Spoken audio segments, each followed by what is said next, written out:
ఇంకోటి, ఈ మధ్యకాలంలో ఆయన ప్రచారంలో వెళ్తున్నప్పుడు ఒక రాయి తగిలింది, దాని మీద మీ కామెంట్? నేను ఆల్రెడీ చెప్పాను, సినిమా షూటింగ్ గురించి నాకు ఎందుకు అడుగుతారని. అంతేనా? అవన్నీ సినిమాలు దానికి ఏముందనేది. ఇప్పుడు మీరు ప్రజా జీవనంలో ఉన్నప్పుడు ఇలాంటి చిన్న చిన్న ఘటనలు జరుగుతుంటాయి. దాన్ని ఏదో చేసుకుని నాకు ఓట్ల కోసం ఎవడు ఇప్పుడు అంటే దానివల్ల ఆయన మీద అది కామెంట్ వస్తుంది ఏంటంటే, ఆ పోలీస్ వ్యవస్థ ఎవరి కింద ఉంది? ఆయన కింద ఉంది కదా. అంటే మరి ఆయన అంత అసమర్థుడా? అంటే ముఖ్యమంత్రిని కాపాడలేని అసమర్థ పోలీసుని ఆయన పోషిస్తున్నాడా అనే కామెంట్ వస్తుంది కదా. కాబట్టి ఎలక్షన్ కమిషన్ తీరు ఎలా ఉంది? ఎలక్షన్ కమిషన్ వాళ్ళు ఇప్పుడు ఎలక్షన్ కమిషన్ ఇట్స్ ఆ ఎలక్షన్ టైంలోనే వాళ్ళకి పవర్స్ ఉంటాయి. మనం దాని మీద చాలా ఎక్స్పెక్ట్ చేస్తాం, మనం తప్పదే. అక్కడ ఉండేది 3 కమిషనర్లు, ఆ తర్వాత కింద వాళ్ళందరూ ఈ రాష్ట్ర ప్రభుత్వాల కిందనే పనిచేసేవాళ్ళు. ఇప్పుడు chief electoral officer, IAS officer of the same card, అంతే కదా. District election officer, collector is the district collector ఎవరి కింద పనిచేస్తాడు? ముఖ్యమంత్రి కింద. సిఓ ఎవరి కింద పనిచేస్తాడు? ముఖ్యమంత్రి కింద. సో వాళ్ళు ఏదో చేస్తారు అనేది కాదు, వాళ్ళు ఎక్కువ ఎక్స్పెక్ట్ చేస్తున్నాం. అది మన ఏంటంటే డెమోక్రసీ అనేది, లేకపోతే నీతి నియమాలు అనేది, ప్రతి వాడు నీతి నియమం ఉంటేనే సమాజ నియమం ఉంటుంది. అట్లాగే ప్రతి రాజకీయ పార్టీ కూడా ఒక ఆచార వ్యవహారాలు, పద్ధతి, మనం ఇంతవరకు చేయొచ్చు, ఇంతవరకు చేయకూడదు అని ఒక గీట్ గీసుకొని ఆ గీట్ లోపల ఉంటే అప్పుడు దేశం బాగుంటుంది. అంతేగాని ఎవడో వచ్చి చేయాలి, ఆ ఒక్కతను ఎలక్షన్ కమిషన్ ఒకటే చేయగలడు అని దాని మీద ఆశ పెట్టుకుంటాం. బెస్ట్ ఆప్షన్ ఓటర్స్కి ఏమిస్తారు ఏపీలో? అందరూ ఓటు వేయాలండి, అందరూ ఓటు వేయాలి. ఇప్పుడు జైల్లో ఉండవలసిన వాడు జైల్లో ఉండాలి, పాలించేవాడు పాలించాలి. అవినీతిని ప్రోత్సహించవద్దు. ఆ తర్వాత కుల తత్వం అనేది మన పోవాలి. కులతత్వం పోనంత వరకు కుల వ్యవస్థ అనేది ఉంటుంది, కులతత్వం ఉండకూడదు. కులం మీద ఆధారంగా మీరు ఓటు వేయద్దు. మనకు మంచి ఉన్న వాళ్ళలో మంచి పాలన ఎవడు ఇవ్వగలడు, అదొకటే చూసుకోవాలి. సో ఓట్ పర్సంటేజ్ గురించి మీ అభిప్రాయం? 100% వేయాలండి, ఎందుకంటే అది మనకు ప్రాథమిక హక్కు. అది ఇప్పుడు మన హక్కును మనం ఉపయోగించకపోతే ఆ తర్వాత మళ్ళీ దాని గురించి అయ్యో ఇలాంటి దరిద్రులు అధికారంలోకి వచ్చారని ఏడవడం ఎందుకు? మరి తర్వాత ప్రతివాడు ఓటు ఓకే. ఇప్పుడు ముఖ్యంగా ఈ మధ్య తరగతిను పై తరగతి వాళ్ళు బాగా కామెంటరీలు చేస్తుంటారు. కానీ ఎలక్షన్ రోజు, పోలింగ్ రోజు పోయి ఓటు మాత్రం వేయరు. దానివల్ల ఉపయోగం ఏంటండి? సో అందరూ వేయాలి, అందరూ వేయాలి, తప్పకుండా వేయాలి. మంచి వాళ్ళని ఎన్నుకోండి, పార్టీకి అతీతంగా మంచి వాళ్ళని ఎన్నుకోండి. యాక్చువల్గా అది చాలా ముఖ్యం. మీ ఎమ్మెల్యే, మీ ఎంపీ ఉన్న వాళ్ళలో మంచివాడు అవడు. ఇంకోటి నోటా వేయద్దండి, నోటా వల్ల మీ ఓటు వృధా అయిపోతుంది. వేసిన ఒకటే అయిపోయిన ఒకటే. ఎందుకంటే ఉదాహరణకి సపోజ్ నోటా వాళ్ళకి అన్ని ఎక్కువ ఓట్లు వచ్చినాయి అనుకోండి, అక్కడ మళ్ళీ రీఎలక్షన్ అయితే బెటర్ కదా. అంటే లేదు, ఆ సిస్టమ్ లేదు. అంటే ఈ అభ్యర్థుల కన్నా ఎక్కువ వస్తే అసలు లేదు, మీరు ఎన్ని వచ్చినా కానీ లేదు. సో అలాంటప్పుడు వృధా అయిపోతుంది. కాబట్టి నోటాని మాత్రం వాడద్దు, ఉన్న వాళ్ళలో మంచి వాడిని వేయండి. నా కులము లేకపోతే నా ప్రాంతము ఇది చూడకుండా, ఆ పార్టీ అని చూడకుండా, ఒకవేళ ఆ వ్యక్తి మంచోడు అనుకోండి, ఏ పార్టీ వాడని అడిగేయండి. సో అమరావతి మీద మీ కామెంట్ ఏంటి? అమరావతి రైతులు ఇప్పుడు అది నాకు తెలియదండి. కాకపోతే రాష్ట్రానికి ఒక రాజధాని ఉండాలి, మనిషి అన్నవాడు గుండెకాయ ఉండాలి. రాజధాని అనేది గుండెకాయ లాంటిది. సో మీరు 30,000 40,000 ఎకరాలు ఆయన చేశారు. అంత ఇప్పుడు మీకు ఒక రాజధాని కావాలంటే అంత భూమి కావాలి కదా. మీరు ఇంకొక చోట అంత భూమి దొరకదు కదా. మరి ఉన్న భూమి దాంట్లో పెడితే నష్టం ఉంది చెప్పండి. దానివల్ల ఎవడు పోతే, ఒకవేళ ఏమైనా తప్పు చేయాలంటే శిక్షించండి, కేసు పెట్టి శిక్షించండి, తప్పు. కానీ ఆ రాజధానిని తీసేయడం అనేది తప్పు. సార్ ఈ మధ్యకాలంలో వినిపిస్తున్న కామెంట్ ఏంటంటే ఏపీ ఒక శ్రీలంక, ఒక ఆఫ్ఘనిస్తాన్ అనేటువంటి కామెంట్స్ వినపడుతున్నాయి. అందులో ఎందుకంటే బీహారే అది, ఏపీ బీహార్ లాగా అయిపోయింది, అరాచకం అయిపోయింది ఒకసారి. ఇప్పుడు రాజు అనేవాడికి చట్టం మీద గౌరవం లేకపోతే ప్రజలకు ఎలా ఉంటుందండి? చట్టం చేసింది ఎవడు? ప్రభుత్వమే, అంటే ముఖ్యమంత్రి. మరి ముఖ్యమంత్రికే చట్టం మీద గౌరవం లేకపోతే నీకు సామాన్య ప్రజానీకం గౌరవం మీద, చట్టం మీద గౌరవం ఎలా ఉంటుంది?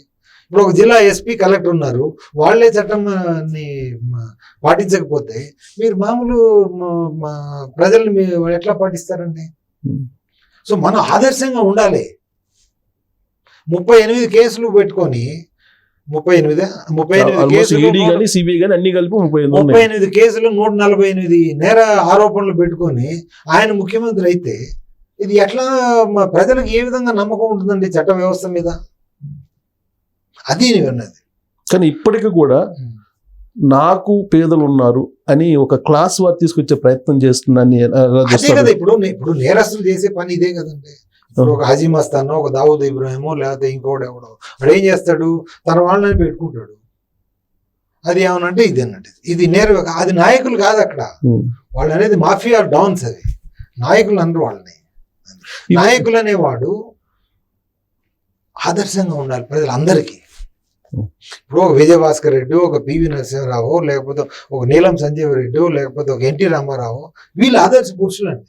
ఇప్పుడు మీరు ఎంత చెప్పినా కానీ వాళ్ళు ఏదో ఆనాటి రాజకీయాలు చేసి ఉండొచ్చు, కానీ వాళ్ళు ఏం తప్పులు చేయలేదే.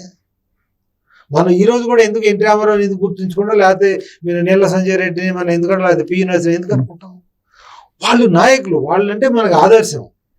సమాజానికి ఎంతగానో మంచి చేయాలని ఉంది. ఈ మధ్య ఇంకో ట్వీట్ చేశారు సార్, దావుద్ ఇబ్రహీంకి తెలియదేమో పాలిటిక్స్ లోకి రావాలి. చెప్పాను పాలిటిక్స్ లో రావాలని, పాలిటిక్స్ లోకి వస్తే హ్యాపీగా. అదే మరి మూర్ఖుడే అన్నాను నేను. ఇప్పుడు ఇక్కడ ఉండి ఏదో రాజకీయ పార్టీలో చేరిపోతే మహారాష్ట్ర ముఖ్యమంత్రి అయ్యాడు అంటే అనవసరంగా పోయి పాకిస్తాన్ పోయి అది ఇబ్బందులు పడ్డాడు తప్పిస్తే.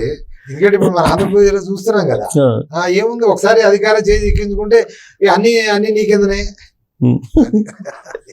ఆ ఉద్దేశంతో చేశారా? అంతేగా మరి. అది ఇప్పుడు ఇంకో లాజిక్ కూడా చెప్తుంటారు సార్, బీజేపీకి ఆర్ఎస్ఎస్ కానీ విశ్వ హిందూ పరిషత్ కానీ సపరేట్. అవి అసలు విశ్వ Hindu Parishad RSS separate.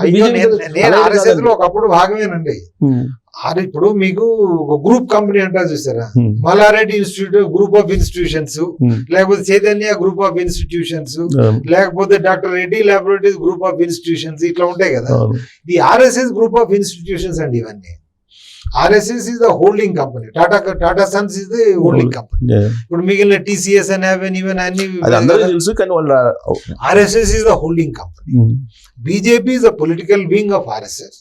Vishwa Hindu Parishad is the Hindu wing of RSS. Bajrang Dal is the youth wing of the RSS.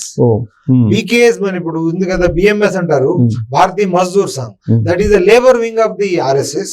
Tarvata Bharati Kisan Sangh, it is the mana raitula wing, RSS wala raitula wing. Meer ee vidhanga chuste kanisam 100 సంస్థలు ఉంటాయి వాళ్ళకి. So ఇప్పుడు ఎట్లా అంటే, ఇప్పుడు మీరు ఏదన్నా సమస్య వచ్చింది అనుకోండి, మీరు ఇది ఎందుకు చేయట్లేదని మీరు అన్నమాట అంటారు, వాళ్ళు ఇండిపెండెంట్ కదా మేమేం చెప్తామని. కానీ చేసేదంతా నడిపించేదంతా వాళ్ళే.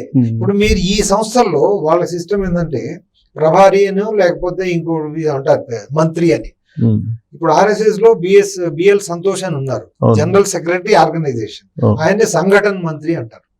ఆయన ఆర్ఎస్ఎస్ నుంచి డైరెక్ట్ గా డెప్యుటేషన్ లో వెళ్ళినవాడు, డైరెక్ట్ గా ప్రధాన కార్యదర్శి డైరెక్ట్ గా వీళ్ళు ఆర్ఎస్ఎస్ వాళ్ళు పంపిస్తారు. అట్లాగే స్టేట్ లెవెల్లో కూడా స్టేట్ జనరల్ సెక్రటరీ ఆర్గనైజేషన్ ఉంటారు, అది కూడా డైరెక్ట్ ఆర్ఎస్ఎస్. ఆయన వాళ్ళ పని ఏంటంటే వీళ్ళు బీజేపీలో ఉన్న వాళ్ళు సక్రమంగా ఆర్ఎస్ఎస్ ప్రకారం చేస్తున్నారు లేదా. అట్లాగే భారతీయ కిసాన్ సంఘ్ లో ఒకళ్ళు ఉంటారు, భారతీయ మజ్దూర్ సంఘ్ లో ఉంటారు, విశ్వ హిందూ పరిషత్ లో ఉంటారు, బజరంగ్ దళ్ లో ఉంటారు. ఆర్ఎస్ఎస్ సంబంధించిన ప్రతి సంస్థలో కూడా వాళ్ళ రిప్రజెంటేటివ్ దే ఆర్ కాల్డ్ సంఘటన మంత్రి. కానీ ఇప్పుడు నరేంద్ర మోడీ గారి హయాంలో అది పోయింది అని అంటారు. ఏం పోలేదు, మొత్తం అమిత్ షా గారు నరేంద్ర మోడీ గారు హవా సాగుతుంది, ఏదేం లేదంటారు. కాకపోతే ఏంటంటే Narendra Modi he has over grown, అంతే. He has overgrown and he is trying to dominate, but the system will not dominate. But TCS is the very biggest company in the Tata Sons. In fact, the TCS వాళ్ళ revenues Tata Sons మొత్తం కల్పనగా అంత ఉండదు. అయినా కానీ TCS Tata Sons ని dominate చేయగలదా?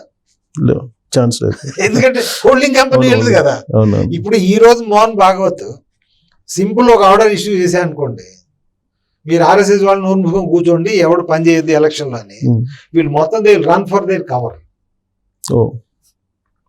So ఇదంతా ప్రజలని, ముఖ్యంగా హిందువులని మభ్యపెట్టడానికి మనం అడిగింది మీరు ఎందుకు చేయట్లేదు అనే జవాబుదారీతనం నుంచి తప్పించుకోవడం కోసం ఈ నాటకాలు అంటే అది. కానీ ఒకటి సార్, ఇప్పుడు అది ఓవర్కమ్ చేశారని ఎందుకని అడిగానంటే, నేను వాళ్ళ మార్గదర్శకాల ప్రకారం 70+ అవకాశం లేదని అంటారు కదా. అసలు ఇది నరేంద్ర మోడీ గారికి దాంట్లో ఏదో లేదండి, అసలు 70+ ఎక్కడా లేదండి. ఇది ఒట్టిగా నోటి మాట. ఎందుకంటే నరేంద్ర మోదీ ఏంటంటే తనకి ఇన్కన్వీనియంట్ లీడర్లు పక్కన నెట్టేయడం కోసం అని అది 70+ ఉండకూడదని అంతే. అసలు ఎక్కడ ఏ లిఖిత పూర్వకంగా ఎక్కడా లేదు, RSS లో కానీ బీజేపీలో కానీ ఎక్కడా లేదు. అంతే ప్రజల్ని మభ్యపెట్టడం కోసమే.